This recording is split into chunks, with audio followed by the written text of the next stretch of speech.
You may begin, Wayne. Just say Good hello. morning. Good morning. Hello, everybody. We're just going to wait a second here and allow others to join our town hall webinar. My name is Wayne Richter, and I'm the moderator for today's webinar. For those of you who don't know me, I practice criminal defense, and I'm the current North County section of the Palm Beach County Bar Association. The webinar has been set up by the bar today for us to discuss how the coronavirus is affecting business in the criminal division here in the 15th Judicial Circuit.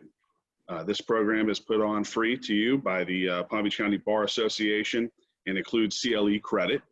Have a pen and paper handy, and at the end of today's webinar, I'm going to share with you the CLE number so you can update that with the Florida Bar. We're pleased today. We have with us our administrative judges from the Circuit Court, Judge Joe Marks, and from the County Court Division, Judge Sherry Collins. In addition to that, we have with the Clerk and Comptroller's Office, Louis Tomeo. So good morning, everybody. Morning.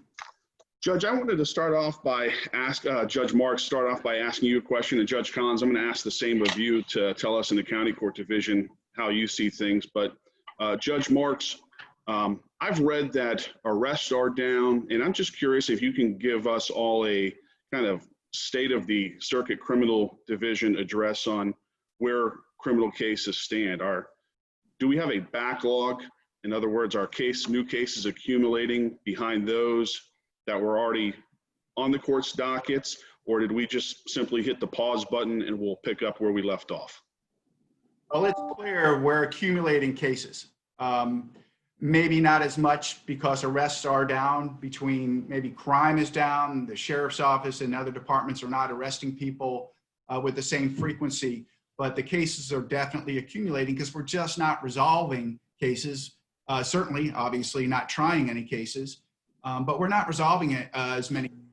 Clearly, I had a discussion with Kerry Howitt the other day. They're keeping statistics on it, and that is for sure that the caseloads are going up, and that is my concern. And I've been pressing people for several weeks now to feel free to bring cases in. Starting on Monday, the 18th, each circuit criminal judge is going to go back to their own courtroom.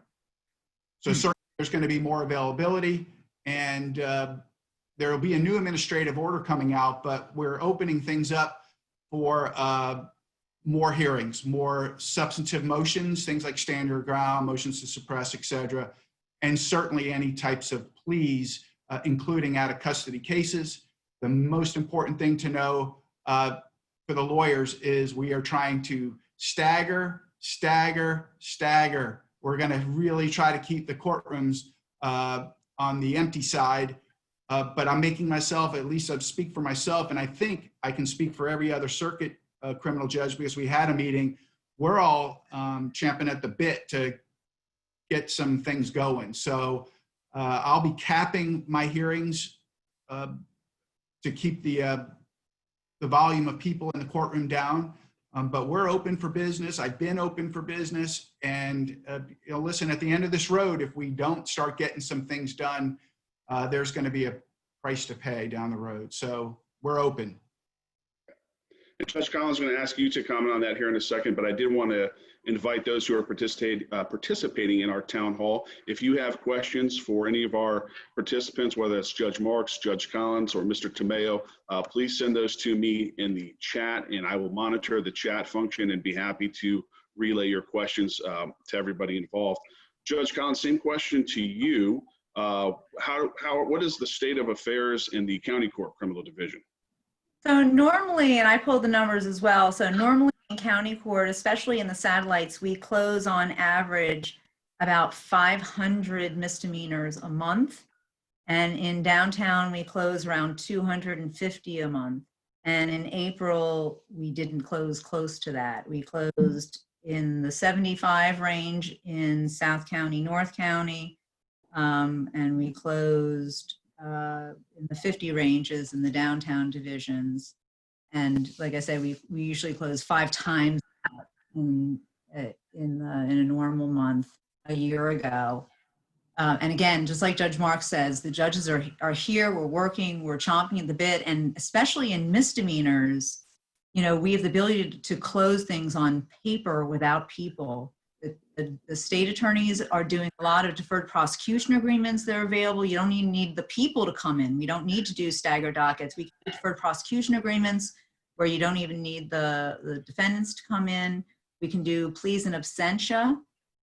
So a lot of times we don't even need fingerprints, but if we can do them, we can do pleas in absentia, or we can do staggered dockets where the defendants come in. And I know a lot of the judges are doing Zoom dockets where we want people to come in. I talked to Judge Pants last night. He says he has 60 Zoom hearings doing today. Judge Alievich is doing a lot of them.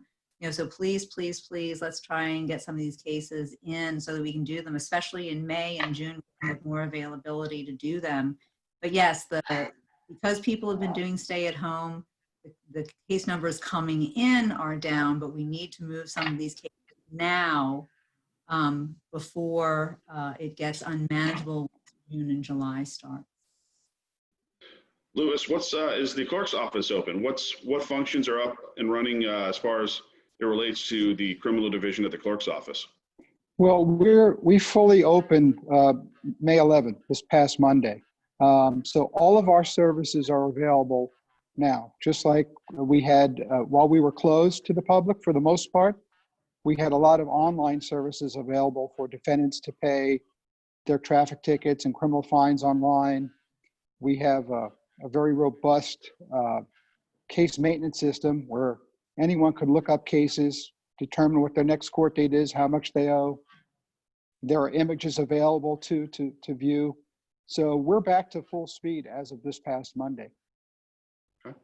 Judge Marks, you mentioned earlier that your division is open. Is that going to be through remote proceedings, or what amount of in-person proceedings will be occurring in your courtroom or the circuit court in generally speaking, the criminal division? Well, I'm willing to do it either way.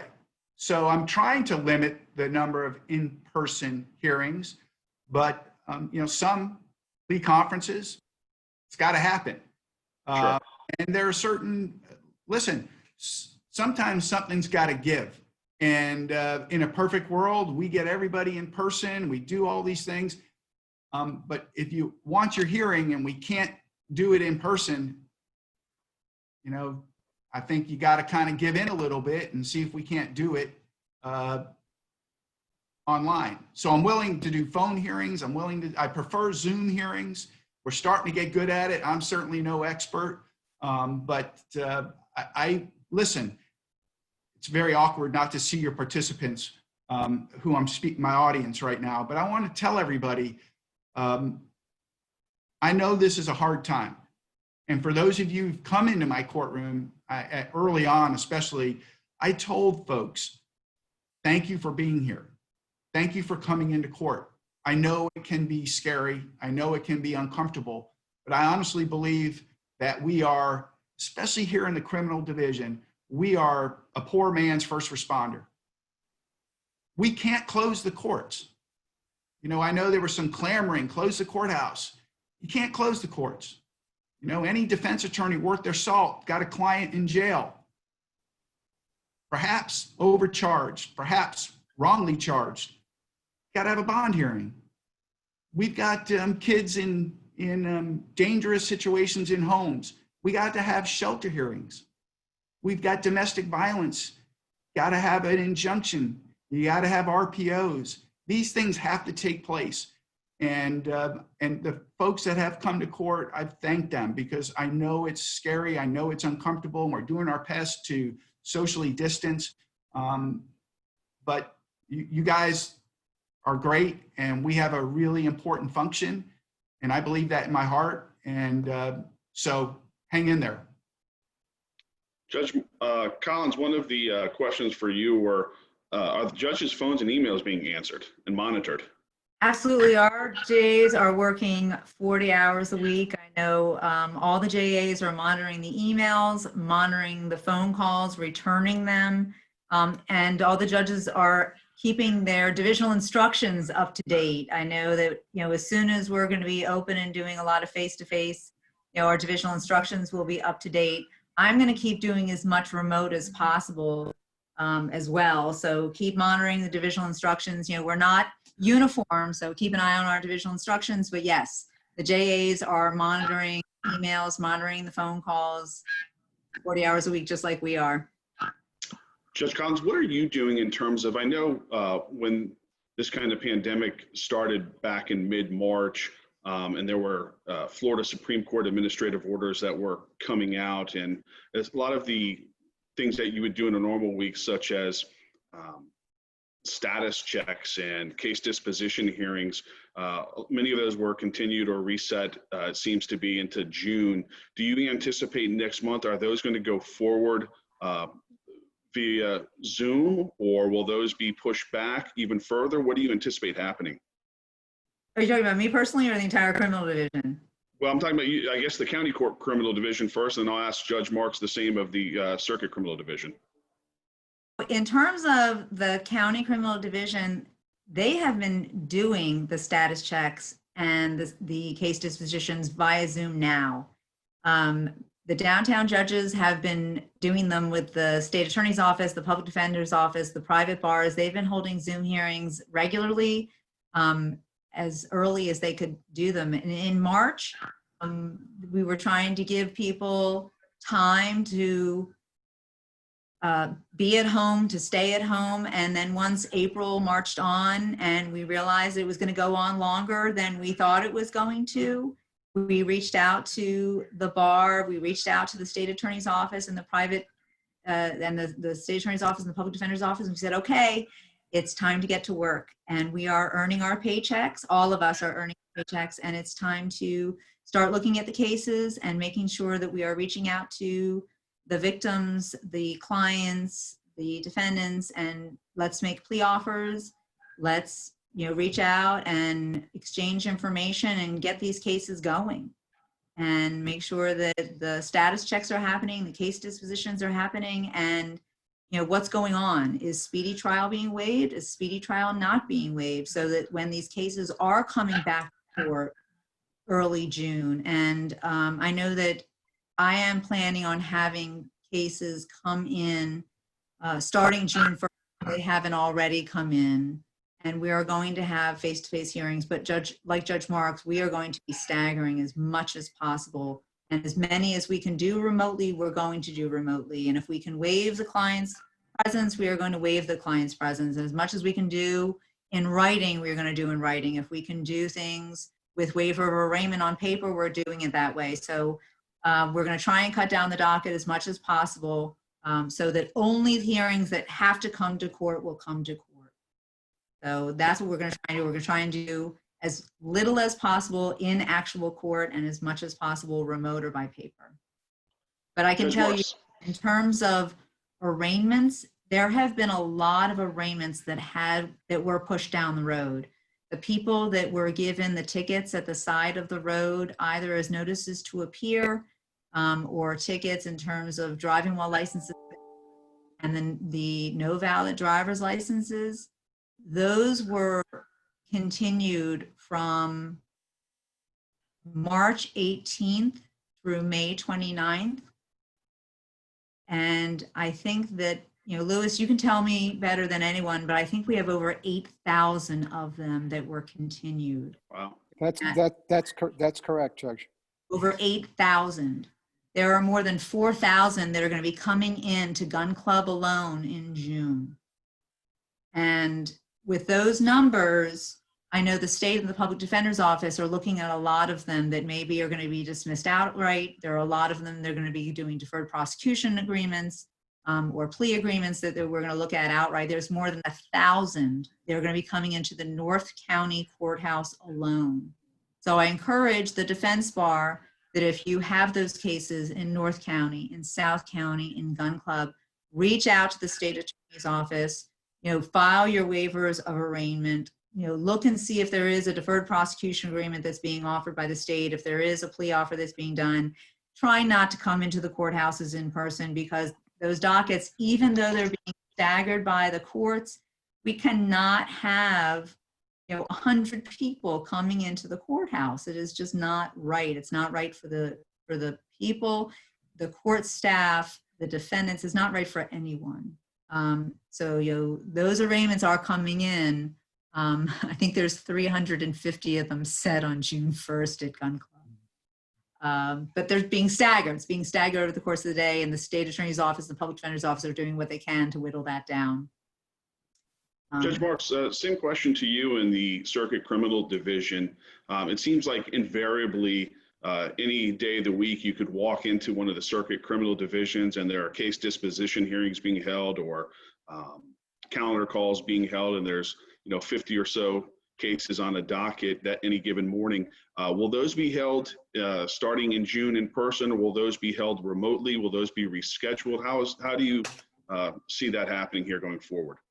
I think some of it's going to depend on that particular judge, but obviously, as Judge Collins said, we're either trying to do things remotely and or stagger. So, for instance, I'm going to be beginning shortly setting case dispo / status checks on the cases that have come in since it started and have just been languishing.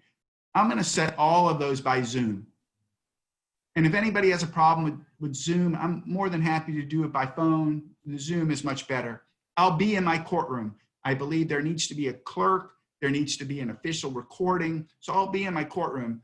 But if there are live hearings, I'm telling everybody, for the next 6 weeks, consider this a long motion week. Because when we come back in July, one of the things I don't want to hear as I'm trying to call up a case for trial is, Judge, I have a motion to suppress, it needs to be heard. I'm here. And I sincerely mean this. I'm here. If you want me here at 8:30 on a particular morning, or you want me here at 4:30 or 5 o'clock that day, that's how we're going to go about staggering, is because I'm going to just fill up my whole day. And I don't mind it. I'm here for you all. And I'm trying to encourage, I'm trying to nudge, and some of my people in my division might say it's more than that. And I know they're mad at me, but I really am just trying to get this thing rolling so we don't have a problem later. We have people in custody. There are people in custody that they want a trial. Now that's going to be a whole nother can of worms when this thing starts to unfurl, how we're going to get jurors here and what's going to happen. But we also have this backlog of cases that we need to hopefully start getting people tried or pled. Louis, that brings me to a question for you. The Florida Supreme Court here, I think last week, issued an administrative order saying that jury trials are canceled through July 2nd. When do you anticipate jury trials resuming here in the 15th Circuit? Well, we're actually meeting with the chief judge this afternoon at 1 o'clock to work out whatever details are going to be needed to be worked out. Obviously, if we start bringing jurors in during the week of July 6th, we're going to have to face some challenges with regards to social distancing.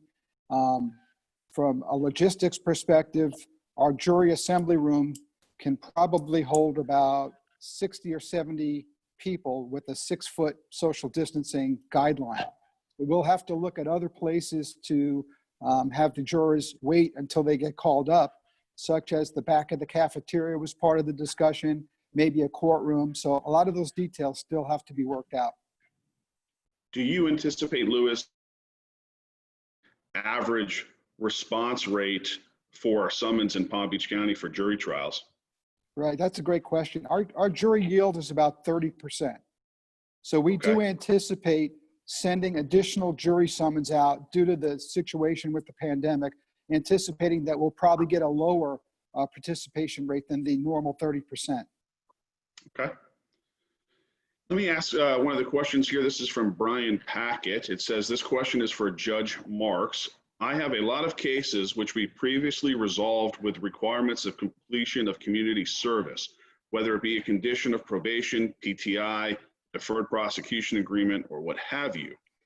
As we know, the world is closed, especially not-for-profit organizations. Are the judges more willing to entertain orders allowing defendants to pay at a rate of $10 rather than holding up these cases and delaying them by waiting for churches to reopen for community service compliance? Well, that's a tough question for me to answer on behalf of the criminal division. So, Brian, I'll just tell you, in Judge Marks's division, let me hear it, because I will be open to that. We need to get people off probation. We need to get their cases resolved. And desperate times calls for desperate measures. You know, generally we have a public policy. We're not letting people with money buy their way out of a community service. But under this circumstance, I can only speak for myself. And if that becomes an issue with the other judges and discuss it, you know, some are much more amenable to things like this than others. And I don't have the power to order them to do it. But I think people, you know, probation is one of those things. The longer the person's on probation, the more likely they're going to violate and bring their friends with them. So my caseload is just going to get worse. You set a hearing, or see if you get an agreement, and I'll sign an agreed order, whatever you need. Judge Collins, how about in the county court division? There's probably oftentimes community service is a condition on plea agreements in county court as well. Do you have any thoughts on that question? Wholeheartedly with what Judge Mark said. And the other thing is, the first thing you should do is talk to the state on the other side. If the state agrees, a lot of times if you submit an agreed order to the court, it's kind of rare for the court to disagree. We would, and I think Judge Marks is nodding along with me. Most of the judges will sign off on an agreed order before we'll kick it back. So I would go to the state attorney's office. The state attorney's office will probably sign off on these, especially, and I was actually talking to the head traffic magistrate recently. You'll get a lot of good deals right now on traffic tickets too. Now is the time to try and bring in these cases and try to resolve them. So that's a good question, Brian. There's a lot of light specials happening. Louis, there's a question for you. Let me ask you this. A lot of attorneys are working from home or may have offices in large buildings, and they may not be going in as often. Is there a way for the clerk's office to send notices of hearing to the attorneys via email? That's a great question. We're actually working on that for civil traffic cases now. We're working with the chief hearing officer on sending out emails. We've just actually added all the attorney email addresses into our showcase system so that we can be sending out the Zoom notification hearings for the traffic infractions. We've already sent the notice of hearings, but a majority of the attorney cases are going to be via Zoom. So we're working on sending out a Zoom notification a few days before the actual hearing to provide the Zoom link via email. And we're also looking at doing that for pro se's down the road, probably in June as well. Let me ask you this as it relates to criminal court. I know a lot of us, when we're in court, we leave court with a court event form that the in-court clerk provides to counsel.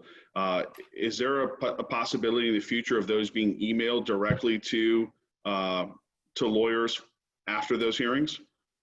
Well, those documents, once the court hearing is over, those documents are available. You could print them out right from your office through our e-case view system. Perfect. Did you have anything else, Lou? Sorry, I didn't want to cut you off. No, that's fine. Okay. Judge Marks, this question for you, and we discussed this briefly before we went live today with the webinar.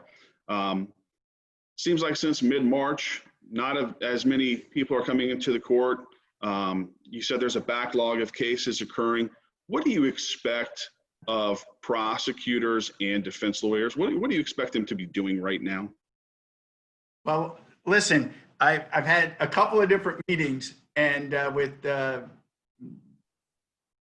higher ups and the staff, and it's interesting because both sides are blaming the other. It's been a whole lot of finger pointing. In fact, at the end of one of the meetings, I said, listen, I don't care at this juncture whose fault it is. That's in the past. Let's move forward. And let's try to, I feel like I'm more of a football coach lately, trying to encourage people.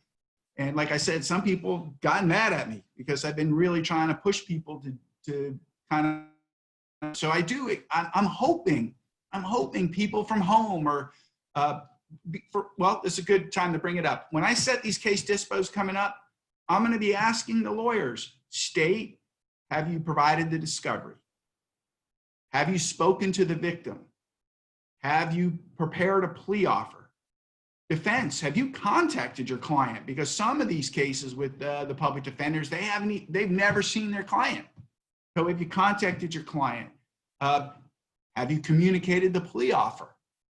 So I want to know where we are. I mean, I think asking most attorneys, are you going to waive speedy trial right now is a waste of that breath, because nobody's waiving right now. I can just tell you that my course of action is going to be shortly is all those cases I'm going to set for trial as soon as we hear from the Supreme Court what the process is going to be. I'm going to set but pretty heavy dockets. I'm going to set all the cases for trial, but then I'm going to tell all the lawyers, if I get a waiver, speedy trial, and agreement to continue the case, don't come to court, just send me a piece of paper. Just send me a piece of paper and we'll do it. And it'll be done. I'm just not going to get in the position where I've been wedged on speedy trial. And let me just say, my prediction, and I could be wrong, judges feel differently, that there's not going to be a real issue with speedy. It's been told all this time. And although our caseloads have gone up, it's not so drastic. I think I was in the low or high fives, 500 and something cases. And now in the closer to the high 600s. So maybe 100 cases. I can tell you when I left for my vacation right before this craziness started, I had a docket starting. A docket, a full-blown trial docket. And on the first day of the docket, there were 0 cases ready for trial. 0. So I'm not anticipating, at least in my division, that it's going to be a problem.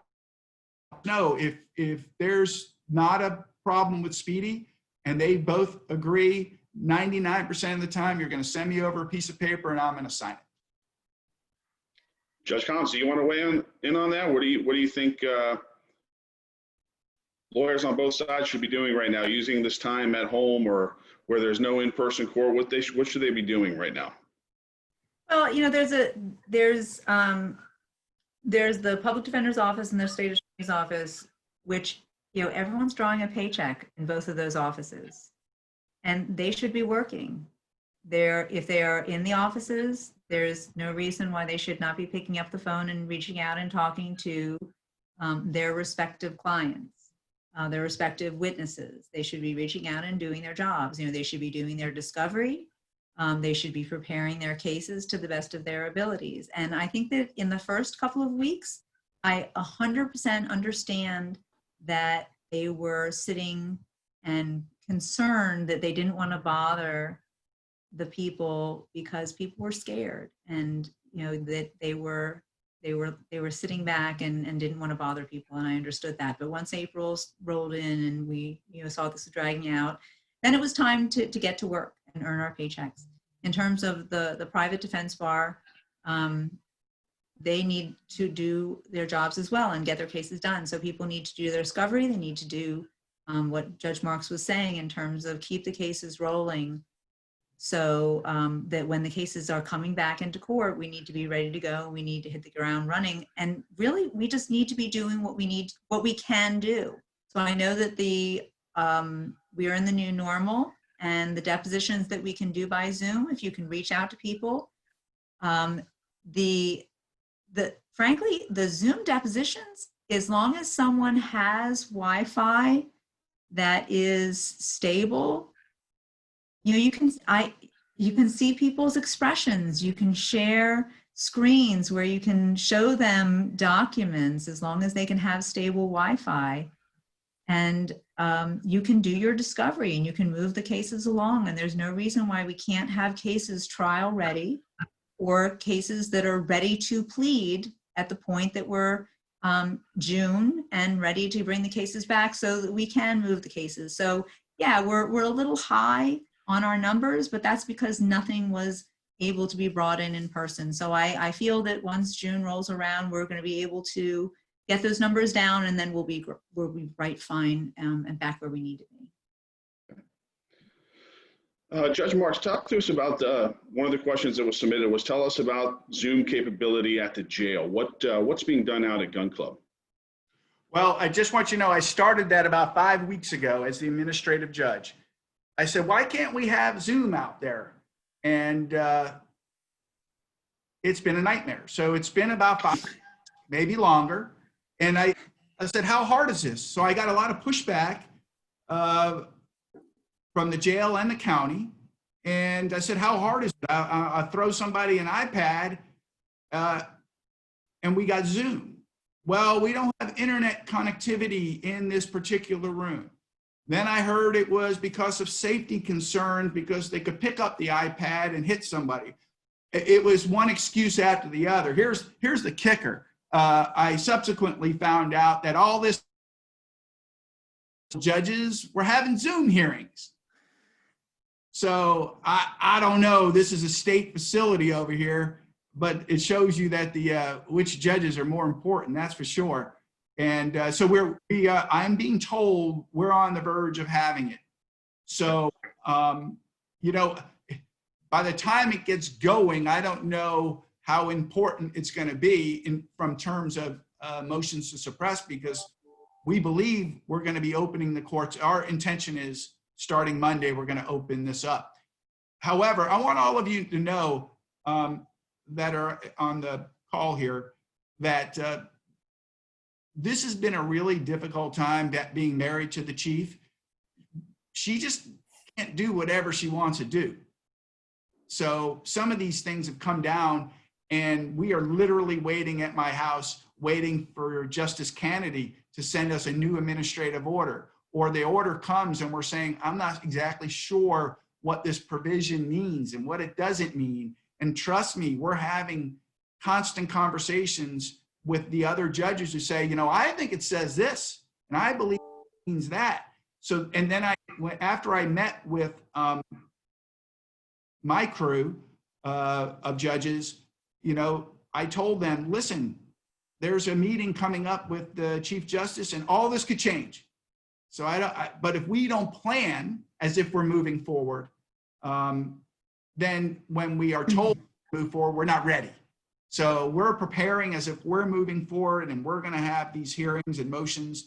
But to get back to your question, I'm being told the Zoom capability is going to become available this week. And what we're hoping is that we can set up a schedule that if you have a defendant and you don't want them to come over, that we can have them brought to the room, have our motion to suppress or our stand your ground motion, and the defendant is going to be appearing instead of waiving their presence for some of these things. They're going to appear. It'll just be by Zoom. And those of you most of you know more about Zoom than I do, but there's a chat room availability that you can have a private discussion with your client outside of the judge and the prosecutor's presence on Zoom. And so if there's in the middle of cross-examination, something comes wants to say, hey, you need to ask this or that, we can give you that opportunity. And it gets us, you know, it's not perfect. But sometimes if you really want your hearing, maybe perfect is not what you're going to get, and that'll be your call. Judge Collins, do you anticipate jury trials starting on July 6th and the County Court Criminal Division being ready to take up jury trials then? And what priority will cases be assigned for trial? You want me to get my crystal ball out? Yes. And, you know, I have no idea in terms of, you know, I can tell you that we were all surprised when Justice Kennedy extended Speedy again out to July 2nd. We were ready to have jurors coming in June 1st. So the fact that Justice Kennedy extended it out to July 2nd, we were all pretty surprised. But I think that was to give us a chance to try to close some cases out during the month of June and have us ready for July 2nd. So if we are ready to have jurors in July and we send out a large amount of jury summonses and jurors are comfortable to come to the courthouse, then clearly what we're going to be doing is we're going to be prioritizing the cases, and speedy trial cases are going to be going first. And absolutely the cases they're going to be prioritized in terms of speedy trial cases. Circuit criminal speedy trial cases going first, followed by, county criminal speedy trial cases going in line. How they're going to be lined up, that's going to fall on Chief Judge Krista Marks's case. I think she's going to get the list and she's going to be prioritizing, and it's all going to come down to the number of jurors that show up. We're going to have to take the jurors that we have and the number of speedy trial cases that we have, and it is going to be a very interesting dynamic in terms of the limited resources that we have and how those are going to be divvied up. Louis, how do you anticipate all of this social distancing impacting jury service? Well, again, that's what we're going to be discussing today, but I think it's going to play a huge role in the number of jurors that we would anticipate appearing for jury duty. Social distancing is critical. Are jurors going to be required to wear face coverings? If they come in without a face covering, do we provide them with a face covering? Where are we going to house the jurors before they get called up to court? Right now, we have a jury kiosks where jurors walk up to the computers and basically check in themselves. How are we going to do that? Are the clerks going to do it for them, maintaining social distancing? So a lot of questions have to be answered in the next couple of days if we're going to be calling in jurors on July 6th. And Louis, maybe this isn't a question that's directed towards you. This may be a courthouse security question, but when we do have jurors coming in for jury trials, when those resume, are they going to have temperatures taken? What's the check-in process going to be to get all of these people into the courthouse? And will that be staggered on times? Oftentimes at 8:30 in the morning, there are lines outside the courthouse on a normal date to get in. How do you anticipate that working? Well, my understanding, and maybe Judge Marks can speak to this with a little more detail, but there will continue to be temperature checks at the entrance of the courthouse. They've actually moved another scanner there. So there's actually 2 scanners with the thought that 2 scanners will get people in quicker. Okay. I hope we have that many jurors coming. Right. Judge Marks, there's a question from Linda, and Linda wants to know, what is the current status regarding transport of prisoners from DOC to the Palm Beach County Jail? The simple answer, it's not happening. The simple answer, it's not happening right now. There can be. Do you know when that? Judge Collins had a little more meat on the bone. My investigation was the answer was no, but Judge Collins, you had a little nuance to it, didn't you? So I spoke to transportation at Palm Beach County Sheriff's Office this morning, and the outside transportation agency that transports for PBSO was told that the Panhandle prisons is not transporting ground transportation at all. Some of the other prisons, it may be a case-by-case basis, but at this point, the prisons are not transporting from DOC to the jail at all. Okay. Louis, there was a question for you from one of our participants. With the recommendation that elder persons stay home as much as possible, how do you perceive that effect on the jury pool? I guess the elderly people sometimes often make up a large portion of our jury pool. What effects do you anticipate that having? You need to unmute yourself. Sorry about that. That's okay. A person over the age of 70 can opt out of jury service anyway. That's statutory.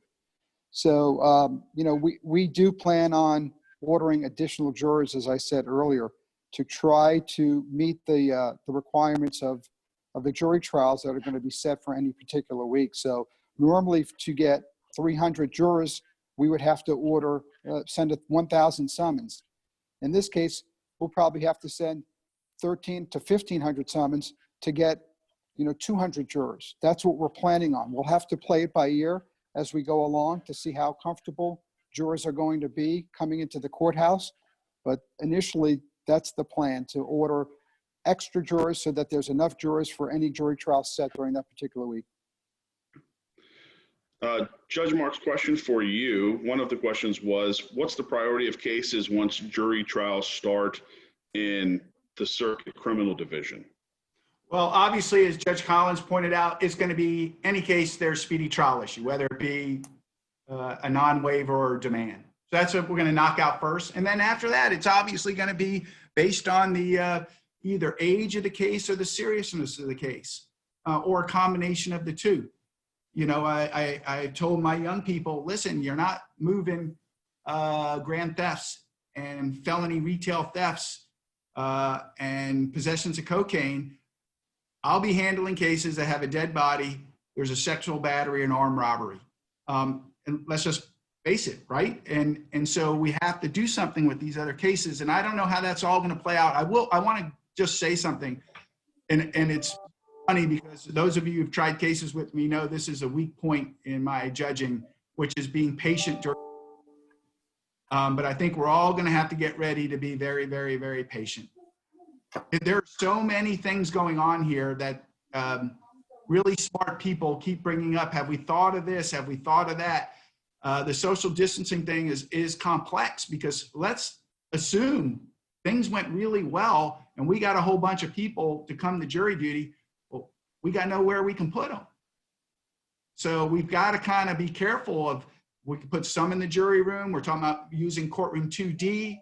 And then when we get them up to the courtroom, I'm fortunate enough to have a 12-person box. But if you have a 6-person box, a lot of those boxes are very tight. You're sticking jurors in there. And by the way, we don't tell them that the defendants from the jail were sitting in those seats just an hour before. And how about this? And you're in my big courtroom. We have to use the microphone because we can't hear the jurors all the way in the back. Are we going to pass the microphone around? Then somebody's worried about touching it. And so there's so many things going on here. And all I'm doing is meditating every day, thinking about be patient, because it's going to be difficult. And if you have 2 murder trials ready to go the first day, that might wipe out the entire jury panel for the day. So we're also toying with the idea of staggering jurors reporting so that we might have a big group brought in the morning and then get rid of them. Everybody better call them up, whatever trial is going on, get them out of the jury room, and then have a new panel group of people come in at 1:30 for judges who didn't get panels in the morning. So, I'm nervous because there's some discussion. Listen, those of us who try cases know that for the most part, people don't want to come to jury duty. The people that are really available to do jury duty, as somebody's mentioned, are elderly people that are retired. They don't have job conflicts, but we don't want to endanger them by having jury duty. We're able to ferret out most of the time people who are trying to wiggle out of jury duty. And, what are we going to do? The very first thing when jurors come, there's a suggestion of asking through a questionnaire, have you traveled out of the country? How many people are just going to say yes? Right. Right. That's the easy way out. So I'm very concerned and just trying to tell myself, be patient. And all of us, the lawyers, are going to have to be patient as well. Let me ask you this, Judge Marks. You're talking about the priority of cases when jury trials resume and your 3rd-degree felonies, the possession of cocaine, the grand thefts. Do you anticipate judges on the circuit bench maybe having a willingness to maybe intervene a little more to move those cases as far as pre-plea inquiries, or kind of massaging a plea to move it along in that regard, or do you think there'll still be the more deference to try to let the parties work that out?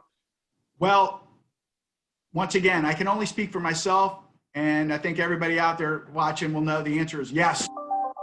Yes.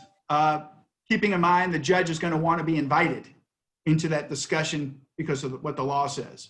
But the simple answer in my courtroom, the answer is yes. Desperate time calls for desperate measures. It's not perfect. It's not ideal. Those of us that are older remember a time when the Palm Beach County Jail was overcrowded, right? And the federal government came in and said, you can't have this many people on this many beds. And so what did we have to do? We had to prioritize and release people from the jail for no other reason that it was overcrowded. So these are the kinds of things that happen during these times. And I'm very respectful to the state about it, to law enforcement. But it's going to break if we don't take some aggressive action. Judge Collins, how about yourself though, and do you have a sense from your colleagues on the county court bench in the criminal division, whether there are are there things the judges can do to help facilitate pleas and move some of this backlog along? It's a little harder in county court because a lot of the cases that may go to trial are going to be your DUIs or your domestic batteries with Judge Stevens, where you're kind of limited in what you can do. You know, the DUIs have the minimum mandatories. The domestic batteries also have the requirements with the Batterers Intervention Program, where the judge's hands are tied with the statutory requirements. Okay. So it's a little more difficult there. Louis, if we have clients who need to make payments for cost of prosecution or their clerk's cost or their court cost, can that still be done remotely? Yes, we have several different options. We have 2 online platforms. One is through a vendor called Pay It, and you can locate that payment information through our website, mypalmbeachclerk.com. And also they can make a phone call to our call center where they're from 8 to 4, 5 days a week. You can actually make your payment over the phone for any type of criminal, traffic, payment plan, anything like that. Okay. Judge Collins, what message do you want to send to lawyers here in Palm Beach County on both sides, state and defense? What impressions do you want to leave them with today? Mostly that we're all here, we're working, we're ready, willing, and eager for lawyers to set cases. You know, call our judicial assistant, send an email, and bring cases in. You know, if there's a plea, if there's a case that you want to get on the docket to either plea it out or set a case on our dockets, we're happy to hear them and move the cases along. If you want to advance a case that's set down the road, you know, we really want to try and get these cases moving. So please, you know, reach out to the judges to get them set. And Louis, if you're there still with us, what message would you like the clerk's office to send to criminal practitioners? I just need you to unmute. Sorry.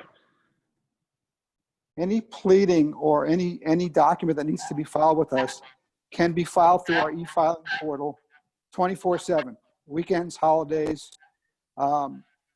We won't be there on the weekends to docket the pleading or to get the motion in, but our turnaround time is about 1 work day.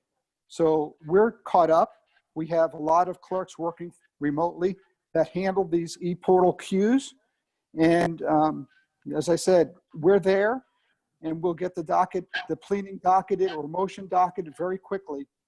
And it's available 24/7. Okay. Judge Marks, there was a question in the chat. I guess this probably be directed to you because it's talking about a 12-person jury panel. Where can a 12-person jury deliberate with social distancing?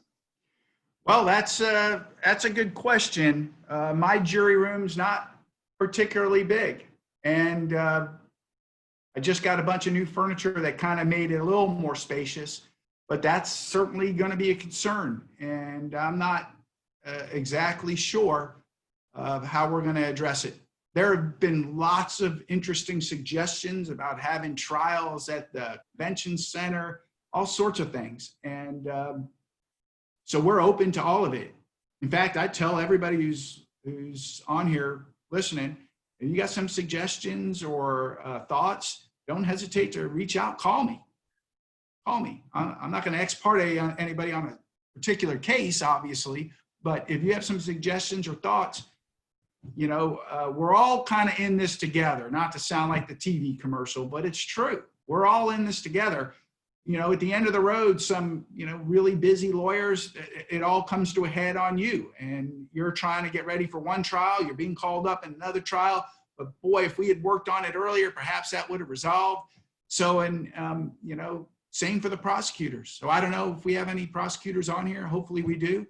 We're all in this together, and you know, the citizens are depending on us, both the folks that are in custody, folks that are just simply charged and out of custody, and victims.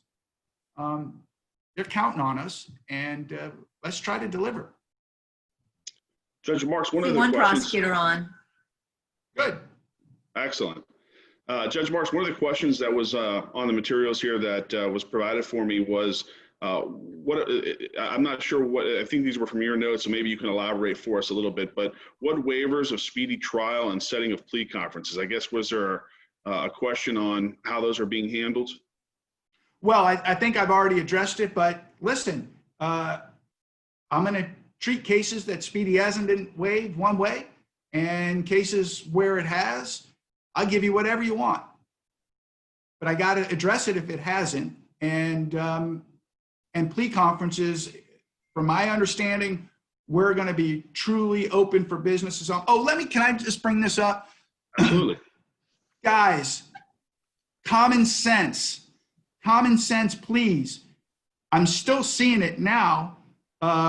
Defendants coming to court and bringing their people with them. We don't need their people. If it's a plea to the court and they're witnesses, I understand. But we don't need extra bodies in the courtroom. And if there's somebody that desperately needs to hear or see what's going on, let me know. I'll put them on the phone. But we don't, so use your common sense. I am seeing people bringing all sorts of folks with them to court. And although my courtroom's really big and it's been pretty empty, I want to be careful going forward. So there is some discussion about banning people that don't have official court business from the courthouse. And we're dealing with issues of access. You know, obviously during jury trials, there's a case, you know, right on point about people being allowed in the courtroom, but this is a little different. And I don't know what the chief judge or the chief justice is going to actually, where they're going to come down on this, but use your common sense. Listen, people are scared, and rightfully so. So let's just try to keep things as clean as possible and as empty as possible. Judge Collins, let me, in that regard, do you or do the county court judges have a preference on right now waiving their clients' appearances pursuant to the rule? I mean, would that be beneficial, or does that create a whole nother pursuant to the problem?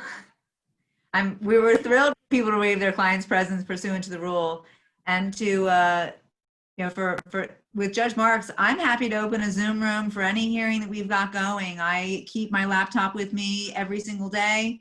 I've been, you know, because I'm out in Belglade, I'm doing family law, civil law. I've got my laptop with me at all times, and I'm opening Zoom rooms almost every day. So I'm happy to open a Zoom room every day if you all want me to. And if you want to, I'll let people appear remotely for everything. But in terms of what Judge Marks was just saying with speedy trial, I've actually talked to Lewis yesterday, and in terms of those 4,000 hearings that Judge Boris is hearing in Gun Club, our normal turnaround for arraignments from Gun Club to downtown was about 3 weeks, and we're shortening that from June, where we're going to do a week to 10 days. Unless speedy trial is waived, we're going to turn them down to get from Gun Club downtown, so that we're getting cases heard faster. Judge Marks, do you agree with Judge Collins on that? You mean, would you want people to waive their appearance if they can, or do you like having defendants there to kind of help maybe facilitate moving these cases along? I'm pretty easygoing about that situation. Some judges aren't, but under this scenario, absolutely. If you can waive your client's presence, I'm not stopping you. Waive them, waive them, waive them. That's absolutely right. Now, right, exactly. I always find that kind of perplexing. Some judges try to avoid that rule, but I totally have no problem with it. I do agree with you. Sometimes having I have a certain ability to chat with people in that regard, and sometimes cases resolve and they won't if the defendant's not there. But under this scenario, absolutely waive their presence. And this is for both judges, and take it in what order you like. Do you anticipate in the criminal law side, as opposed to the civil side of things at the courthouse, there being an issue with people being able to, with defendants being able to maybe have the means to appear by Zoom, or are cell phones so ubiquitous that you expect people to appear by Zoom, to be able to appear by Zoom? Judge Collins? Well, because I do criminal and civil and family and everything else, I can tell you that, so here's a Zoom quirk. If you have an iPhone and you try to appear via Zoom, you have to use the Zoom link on video and call in, otherwise you can't be heard. Okay. So that's a neat quirk that you now know. It's a good tip. That's a good tip. I can tell you the problem that I have seen is not criminal versus civil. It's not financial. I think that people who have smartphones have smartphones. The problem that I've seen is more age. I find that with my pro se litigants in small claims that are older, that's where I have the technology problem. When you get past about 68 is where I'm having problems, and my judicial assistant is the one who's talking to pro se litigants in small claims, or my domestic violence injunction witnesses, or my paternity witnesses. That's where they're having problems, and I'm letting them call in on the phone and the 1-800 number. They don't have the technology and they don't have the ability to do Zoom. But in terms of monetary issues, they're not having the problems, and they're not having the difficulty of having the issues. It's the older generation that doesn't have the ability to link into the technology. Judge Marks, did you want to be heard on that? Otherwise, I have a separate question for you. I'll be quick. I think most people have the technological ability to do it. Not, I agree with Judge Collins on the age thing, but listen, once again, I'll do whatever you want me to do to accomplish our hearing. So if the person can't do Zoom, I'm more than happy to call them on whatever it's going to take to get it done. And we're running out of time, but I just thought of this question. I want to ask you, Judge Marks, and Judge Collins, if you want to weigh in as well, that's fine. With doing these Zoom hearings, if there are documents that I would normally be able to approach and show the court, practically, how is that being handled through Zoom hearings? Sherry, take that one. So I can tell you that I've probably done between 15 and 20 hearings on Zoom, including some with dozens of documents. If we are doing a trial, the litigant has a responsibility of emailing it to my CAD in advance.